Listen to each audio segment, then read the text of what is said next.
اب یہاں قابل غور مسئلہ یہ ہے کہ یہودی یہ چاہتے ہیں کہ وہ اللہ کے نور کو اپنی منہ کی پھونکوں سے بجھا۔ حضرت ایوب علیہ الصلوۃ والسلام کا صبر، لوگ اپنی بیویوں کو طلاق دو تو وہ عدت۔ ہمارے ہاں نبی اکرم صلی اللہ علیہ وسلم پر ختم نبوت کو ایک بہت بڑا اعزاز اور اکرام بھی سمجھا جاتا ہے، اور ہمارا متفق علیہ یہ عقیدہ ہے کہ آپ پر نبوت و رسالت ختم ہو گئی، اور آپ کے بعد یا آپ کے اپنے زمانے میں نہ کوئی نبی تھا نہ ہوگا، اور جو بھی کوئی نبوت کا دعویٰ کرے وہ دجال اور کذاب، اور جو کوئی اس کی تصدیق کرے وہ دائرہ اسلام سے خارج۔ اس حوالے سے ہمارے ہاں ساری جو گفتگو ہوتی ہے بالعموم وہ سورہ احزاب کی ایک گفتگو کے حوالے سے، ایک آیت کے حوالے سے ہوتی ہے۔ ما کان محمد ابا احد من رجالکم ولکن رسول اللہ وخاتم النبیین۔ محمد صلی اللہ علیہ وسلم تم میں سے کسی مرد کے باپ نہیں ہیں، بلکہ وہ تو اللہ کے رسول ہیں اور نبوتوں کے ختم کرنے والے ہیں، نبوت کے ختم کرنے والے ہیں، اور اللہ یقیناً ہر چیز کا علم رکھتا ہے۔ اس آیت کے حوالے سے ختم نبوت پر ہمارے ہاں پرزور تقاریر بھی ہیں اور بڑی ضخیم اور مؤثر تصانیف بھی موجود ہیں۔ آج میرے عرض کرنے میں سب سے پہلی بات یہ ہے کہ حضور کے پر نبوت کے ختم ہونے کے دو مفہوم ہیں۔ ان دونوں مفاہیم میں ختم کا لفظ ہماری اپنی زبان میں بھی استعمال ہوتا ہے۔ مثلا ہم کہتے ہیں کہ آٹا ختم ہو گیا، پیسے ختم ہو گئے، اور اسکول کا بچہ کہتا ہے میں نے اپنا کام ختم کر لیا، جو ہوم ورک دیا گیا تھا وہ میں نے ختم کر لیا۔ تو اب یہاں دو معنی مختلف ہو گئے۔ ایک یہ کہ کوئی چیز پہلے تھی اب نہیں رہی، آٹا تھا اب نہیں ہے، ختم ہو گیا، پیسے تھے اب ختم ہو گئے۔ اور ایک یہ ہے کہ کوئی چیز مکمل ہو جائے، کسی کو مکمل کر دیا جائے، کہ بچے کو جو کام دیا گیا تھا اس نے مکمل کر دیا، تو اس نے کہا میں نے اپنا کام ختم کر دیا۔ اسی اعتبار سے ختم نبوت کے دو مفہوم ہیں۔ ایک یہ مفہوم کہ آپ صلی اللہ علیہ وسلم پر نبوت اس طور سے ختم ہوئی کہ اب آپ کے بعد کوئی نبی قیامت تک نہیں آئے گا، اور ایک اس مفہوم کہ آپ پر نبوت و رسالت کی تکمیل ہو گئی۔ اب یہاں قابل غور مسئلہ یہ ہے کہ پہلے مفہوم میں ختم نبوت واقعہ ہے، حقیقت ہے، لیکن اس میں فضیلت کا کوئی پہلو تو نہیں ہے۔ ایک چیز چلی آ رہی تھی، چلی آ رہی تھی، چلی آ رہی تھی، ایک جگہ آ کر ختم ہو گئی، تو فضیلت کیا ہوئی؟ بلکہ اس اعتبار سے نبوت کے بعد جھوٹے مدعیوں نے یہ دلیل اختیار کی کہ نبوت تو رحمت ہے، رحمت کیسے ختم ہو سکتی ہے؟ رحمت کا سلسلہ جاری رہے گا۔ یہ دلیل بھی تھی کہ نبوت لوگوں کی ہدایت کے لیے، انسانوں کی ہدایت کے لیے، انسان ختم نہیں ہوئے، نبوت کیسے ختم ہو سکتی ہے؟ اس قسم کے دلائل سے انہوں نے اجرائے وحی اور اجرائے نبوت کے لیے ایک بنیاد فراہم کی ہے۔ بہرحال وہ بنیادیں تو جیسا کہ میں بعد میں آپ سے تفصیلاً عرض کروں گا، بالکل پادر ہوا ہے، ان کی کوئی حیثیت نہیں ہے، لیکن یہ کہ واقعتاً یہ کم سے کم ماننا ہوگا کہ ختم نبوت میں حضور کی فضیلت کا کوئی پہلو نہیں ہے، وہ ایک واقعہ ہے، ایک حقیقت ہے، اور چونکہ اس کی قانونی اہمیت ہے کہ ختم نبوت میں جو شخص رکھ نہ ڈالے گا وہ پھر دائرہ اسلام سے خارج ہے، وہ مرتد ہے، وہ کافر ہے۔ یہی وجہ ہے کہ ہمارے علماء کرام نے ختم نبوت کے اس پہلو کو بہت واضح کیا، بہت نمایاں کیا، اس پر ضخیم تصانیف لکھی، اس لیے کہ قانونی اہمیت ہے۔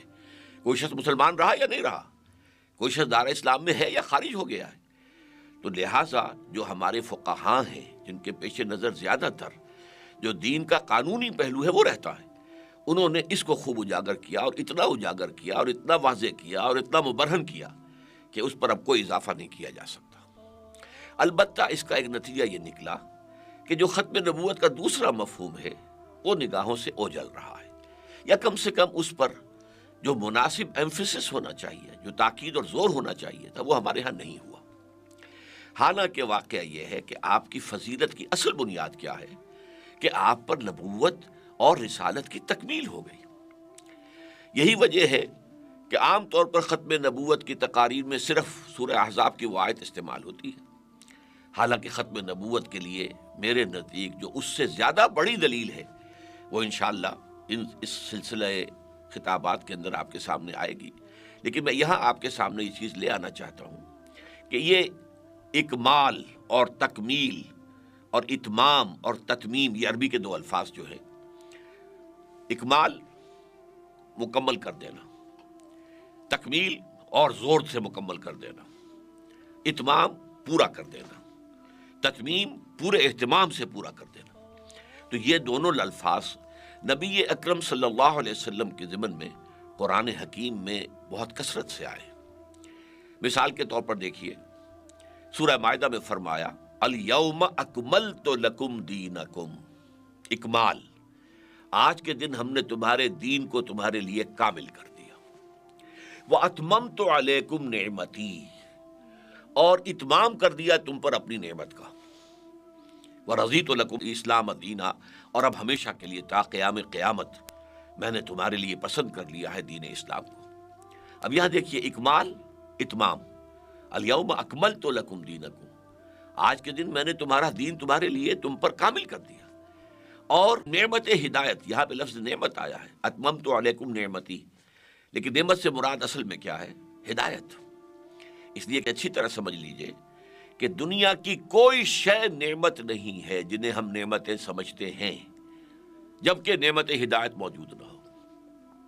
صحت نعمت ہے، لیکن اگر ہدایت نہیں ہے تو اس صحت کو انسان حرام کاموں کے اندر صرف کرے گا، حرام کمائی میں لگائے گا، غلط کام میں جائے گا، تو پھر یہ نعمت کہاں رہی؟ یہ تو زحمت ہو جائے گی۔ جتنا زیادہ صحت مند ہوگا اتنی ہی برائی کمائے گا، اتنی ہی حرام خوری کرے گا، ہو سکتا ہے اتنی ہی حرام کاری بھی کرے۔ اسی طریقے سے اولاد کو اگر ہدایت نہیں تو وہ نعمت کہاں رہی؟ وہ صدقہ جاریہ کہاں بنا انسان کے لیے؟ بلکہ ہو سکتا ہے کہ انسان مسئول ہو جائے اگر اولاد کی تربیت میں، جیسے قرآن کہتا ہے قوا انفسکم واہلیکم نارا، اگر اولاد کی تربیت میں کمی خود رہ گئی ہے والدین کی طرف سے تو وہ مسئول ہوں گے، ذمہ داری ہو جائے گی، اور اللہ کے ہاں وہ اولاد کی نعمت ان کے لیے زحمت ثابت ہوگی۔ اس طرح مال اگر کسی کے پاس زیادہ ہے، اللہ نے دیا، ہم سمجھتے نعمت ہے، محض مال نعمت نہیں ہے جب تک کہ نعمت ہدایت نہ ہو، اس لیے کہ زیادہ مال ہوگا زیادہ عیاشیاں کرے گا، زیادہ جو ہے انسان دنیا کے اندر کھل کھیلے گا، زیادہ غلط کام کرے گا۔ ہاں مال ہے، ہدایت بھی ہے، تو اب یہ نعمت ہے، اسے اللہ کی راہ میں خرچ کرے گا، غرباء و مساکین پر صرف کرے گا، اللہ کے دین کی دعوت کے لیے لگائے گا، اللہ کے دین کو غالب کرنے کی جد و جہد میں صرف کرے گا۔ تو گویا کہ کوئی نعمت دنیا کی نعمت نہیں ہے جب تک اس کے ساتھ نعمت ہدایت موجود نہ ہو۔ تو یہاں جو فرمایا گیا اتممت علیکم نعمتی، اس سے مراد کیا ہے؟ کہ نعمت ہدایت تم پر کامل کر دی گئی۔ قرآن مجید میں نعمت جو ہے وہ کامل ہو گئی ہے، نعمت ہدایت کامل ہو گئی۔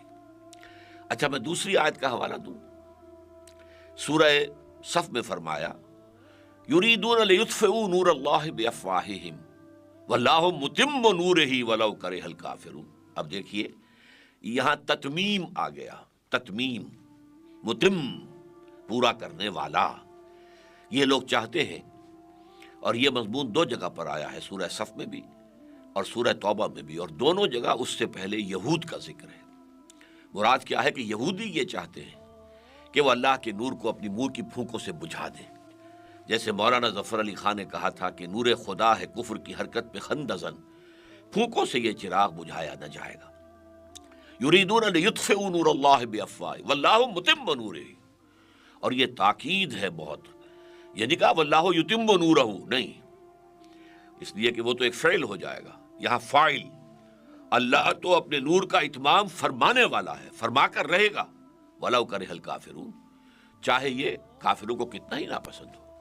اب دیکھا آپ نے اتمام، تتمیم، یہی آیت آئی ہے تھوڑے سے لفظی فرق کے ساتھ سورہ توبہ میں، یریدون ان یطفئوا نور اللہ بافواہہم، یا لام کی بجائے ان آ گیا، ویاب اللہ الا ان یتم نورہ، اور اللہ کو ہرگز منظور نہیں ہے مگر یہ کہ وہ اپنے نور کا اتمام فرمائے، نور کی تکمیل کرے، وَلَوْ كَرِهَ الْكَافِرُونَ، چاہے یہ کافروں کو کتنا ہی ناگوار ہو۔ اب یہ اکمال، تکمیل، اتمام، تتمیم، اور اسی طرح حضور کی ایک بڑی پیاری حدیث ہے، انما بعثت لأتمم مکارم الاخلاق، مجھے تو اس لیے بھیجا گیا ہے کہ اخلاق کی جو اچھائیاں ہیں، اعلیٰ اخلاق، عمدہ خلق، میں اس کی تتمیم کر دوں۔ اتمم، یہ بھی تتمیم سے ہے، لأتمم مکارم الاخلاق، تاکہ میں اخلاق کی بلندیوں کو مکمل کر دوں۔ یعنی یہ کہ اخلاق حسنہ تو تمام انبیاء کے تھے، اور بعض اعتبارات سے ہر ایک جو ہے وہ بہت نمایاں ہے۔ حضرت ایوب علیہ السلام کا صبر، حضرت ابراہیم علیہ السلام کا صدق، آپ بولتے جائیے، لیکن یہ کہ تمام انبیاء میں جو بھی مکارم اخلاق تھے وہ سب جمع ہو گئے ہیں بڑے حسین توازن اور اعتدال کے ساتھ ذات محمدی علیہ صاحب الصلاۃ والسلام میں۔ انما بعثت لأتمم مکارم الاخلاق۔ تو یہ آیات جو ہیں اور یہ حدیث نبوی یہ اشارہ کر رہی ہے اس بات کی طرف کہ اصل میں جو فضیلت ہے وہ اکمال دین اور اتمام نعمت ہدایت کی ہے۔ یہ تکمیل نبوت و رسالت کے مظہر ہیں، اور اصل میں نبی اکرم صلی اللہ علیہ وسلم کی فضیلت اسی بنیاد پر قائم ہے۔ ورنہ تو جیسا کہ میں نے کہا تھا، کچھ لوگ گمراہ کرنے والے لوگ، ضال اور مضل لوگ، وہ یہ دلیل لاتے ہیں نبوت رحمت ہے، رحمت ختم کیسے ہو سکتی ہے؟ اسی طریقے سے نبوت لوگوں کے لیے تھی، لوگوں کی ہدایت کے لیے تھی، لوگ موجود ہیں، نبوت کیسے ختم ہو سکتی ہے؟ اسی طریقے سے نبوت جو ہے وہ اللہ تعالیٰ کا ایک انعام ہے لوگوں کے لیے، وہ کیسے ختم ہو سکتا ہے؟ تو اس اعتبار سے واقعتاً صرف ختم نبوت اگر سامنے رہے، کیونکہ ہمارے ہاں اسی پر ایمفیسس ہے، تاج و تخت ختم نبوت صلی اللہ علیہ وسلم، ختم نبوت کا تاج بھی آپ کے فرق مبارک پر ہے، آپ کے سر مبارک پر ہے، اور تکمیل رسالت کا باب بھی کا بھی جو ہے تاج آپ کے سر پر ہے۔ اب یہاں میں ایک بات تھوڑی سی اور واضح کر دوں، نبوت اور رسالت میں فرق کیا ہے؟ دیکھیے، اس پہ اگرچہ بہت سی گفتگویں لوگوں نے کی ہیں۔ بعض کا خیال ہے کہ رسول وہ ہوتا ہے جو نئی شریعت لے کر آئے، اور نبی وہ ہوتا ہے جو نئی شریعت نہ لائے۔ بعض کا خیال ہے کہ رسول وہ ہوتا ہے جو کتاب لائے، اور نبی وہ ہوتا ہے جو کتاب نہ لائے۔ یہ ساری باتیں یہ قاعدہ کلیہ کی حیثیت سے صحیح نہیں ٹھہرتی، اس لیے کہ حضرت داؤد کو دیا گیا ہے، کتاب دی گئی زبور، لیکن وہ نبی ہیں، رسول نہیں تھے۔ اس اعتبار سے قاعدہ کلیہ ٹوٹ گیا۔ اور حضرت عیسیٰ علیہ السلام نئی شریعت کوئی نہیں لائے، وہ شریعت موسوی ہی کی تجدید کے لیے تشریف لائے تھے، لیکن پھر بھی آپ رسول ہیں۔ اس اعتبار سے وہ دونوں چیزیں جو ہیں وہ پورے اس معاملے کو واضح طور پر واضح بیان نہیں کر سکتی۔ البتہ ایک چیز متفق علیہ تمام مسلمانوں کے، تمام علماء کے، کہ نبوت عام ہے، رسالت خاص ہے۔ اس کا نتیجہ کیا نکلا؟ کہ ہر رسول تو لازماً نبی ہے، ہر نبی لازماً رسول نہیں ہے۔ ایک عام شے، ایک خاص شے ہے۔ نبوت عام ہے اور رسالت خاص ہے۔ اب اس میں غور کیجئے، ہمارے ہاں عام طور پر مجھے صحیح طور پر معلوم نہیں ہے کہ اس عقیدے یا خیال کی بنیاد کس حدیث پر ہے، لیکن یہ کہ عام خیال ہے کہ انبیاء 1.25 لاکھ آئے اور رسول 313 آئے، اور یہ تعداد اس اعتبار سے بڑی پیاری تعداد ہے کہ 313 تھے اصحاب بدر۔ گویا کہ رسولوں کی تعداد اگر یہ صحیح ہے تو اس کے مطابق حضور کے ساتھی تھے جنگ بدر میں، اور حضور کا جو خطبہ ہوا ہے، خطبہ حجۃ الوداع، اس میں 1.25 لاکھ آدمی تھے، 1,24,000، اور یہ گویا تعداد مطابقت رکھتی ہے انبیاء کی تعداد سے۔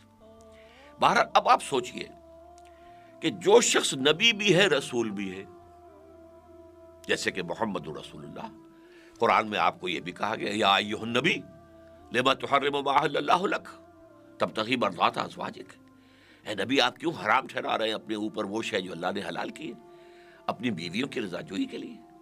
اسی طرح یا ایھا النبی اذا طلقتم النساء فطلقوهن لعدتهن، اے نبی آپ اپنے ساتھیوں سے کہہ دیجئے کہ جب تم لوگ اپنی بیویوں کو طلاق دو تو وہ عدت کے حوالے سے دو. یہ نہیں ہے کہ بس طلاق دی اور معاملہ ختم ہو گیا، وہ عدت اس کے بعد رہے گی. یہاں آپ کو یا ایھا النبی کہا، یا ایھا النبی انا ارسلناک شاہدا و مبشرا و نذیرا و داعیا الی اللہ باذنہ و سراجا منیرا. پھر یا ایھا الرسول بھی آتا، یا ایھا الرسول بلغ ما انزل الیک من ربک وان لم تفعل فما بلغت رسالتہ. اے رسول، جو کچھ آپ کے پاس بھیجا گیا ہے، پہنچایا گیا ہے اللہ کی طرف سے، نازل کیا گیا، اسے پہنچا دو. اگر آپ نے کوئی کوتاہی کی، معاذ اللہ ثم معاذ اللہ، امکانی طور پر اگر آپ نے اس میں کوئی کمی کر دی تو آپ نے حق رسالت ادا نہیں کیا. تو آپ نبی بھی ہے، رسول بھی ہے. اب آپ کی شخصیت مبارکہ میں نبوت اور رسالت کا کیا تعلق ہے؟ اس میں جو بات میرے نزدیک بہت زیادہ عام فہم ہے اور معاملے کو سلجھا دیتی ہے، ابھی تک میں دونوں ہتھیلیوں کو یوں جوڑ رہا تھا، اب یوں جوڑ رہا ہوں. نبوت کا رخ اللہ کی طرف ہے. اللہ سے لینے والی شے نبوت ہے. وحی آ رہی ہے، وحی آ رہی ہے، وحی انبیاء پر بھی آتی تھی، رسولوں پر بھی آتی تھی. لینا والا رخ، وہ اینٹینا، وہ جو ہے اس کا رخ ادھر ہے، جو کہ وحی کو کیچ کر رہا ہے، فرشتے سے آ رہا ہے پیغام.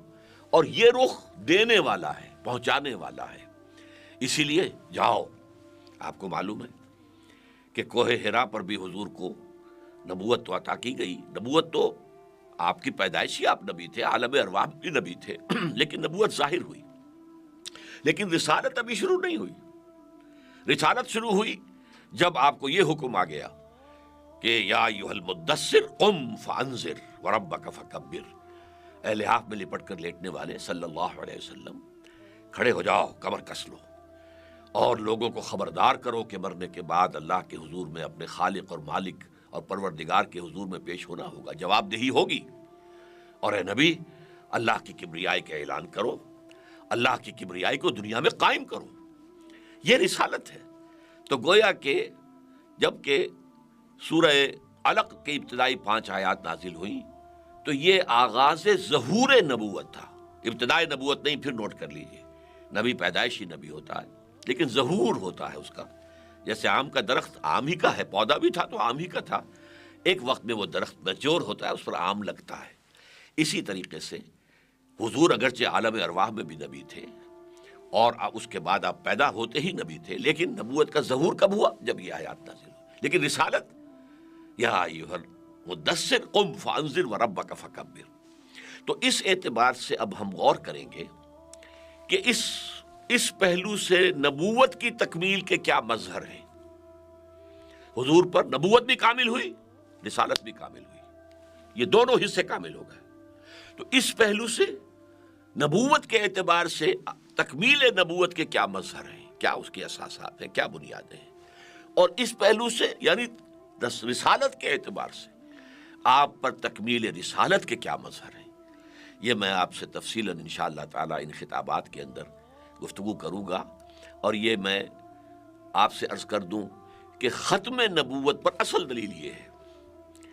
جب ایک پانی گلاس کے اندر پانی بھر گیا ہے، گلاس اب کہاں ڈالا جا سکتا ہے اس میں کچھ؟ جب گلاس پورا بھر گیا اب اس میں پانی مزید نہیں ڈالا جا سکتا. اب اگر نبوت کامل ہو گئی اب اس میں نبوت نہیں آ سکتی مزید. یہ فطری ایک قانون ہے. رسالت کامل ہو گئی اب مزید رسالت کا کوئی سوال پیدا نہیں ہوتا. تو تکمیل نبوت و رسالت فلسفیانہ اعتبار سے زیادہ بڑی دلیل ہے ختم نبوت کی، بنسبت یہ کہ ہم صرف اس آیہ مبارکہ کا حوالہ دیا کریں کہ ما کان محمد ابا احد من رجالکم ولکن رسول اللہ وخاتم النبیین. یہ آیت ہے ختم نبوت کے اوپر. یہ گویا کہ ایک یوں سمجھے کہ حرف آخر ہے، لیکن اس میں ختم نبوت کا صرف ایک پہلو سامنے آیا ہے، ختم نبوت کی تکمیل کا پہلو سامنے نہیں آیا ہے. اللہ تعالی ہمیں تکمیل نبوت و رسالت کے جو مظاہر ہیں ان کو سمجھنے اور ان کا پورا فہم و شعور حاصل کرنے کی توفیق عطا فرمائے. اور پھر جو اس کے عملی تقاضے ہوں جو سامنے آئیں گے انشاءاللہ ان گفتگوؤں کے اندر، پھر ان کو بھی بھرپور طریقے پر ادا کرنے کی ہمیں توفیق عطا فرمائے. ایک حدیث ہے ترمذی شریف کی، حضرت ثوبان سے رضی اللہ تعالی عنہ، وہ فرماتے ہیں حضور نے ارشاد فرمایا انہ سیکون فی امتی ثلاثون کذابون کلہم یزعم انہ نبی اللہ وانا خاتم النبیین لا نبی بعدی. یہی مفہوم آیا ہے سنن ابی داود میں حضرت ابو ہریرہ سے، لا تقوم الساعة حتى يخرج 30 دجالون كلهم يزعم انه رسول اللہ۔ تو اس میں یہ اللہ کے رسول صلی اللہ علیہ وسلم پر ختم نبوت کا وہ پہلو سامنے آ گیا کہ اب آپ کے بعد کوئی نبی نہیں۔ آپ نے خبر دی ہے کہ میری امت میں 30 ایسے جھوٹے دجال کذاب پیدا ہوں گے جن میں سے ہر ایک کا یہ گمان ہوگا کہ میں اللہ کا نبی ہوں، حالانکہ میں آخری نبی ہوں، میرے بعد کوئی نبی نہیں۔ انا خاتم النبیین لا نبی بعدی، گویا کہ خاتم النبیین کا یہ مفہوم آپ نے مزید واضح کر دیا، لا نبی بعدی، میرے بعد کوئی نبی نہیں۔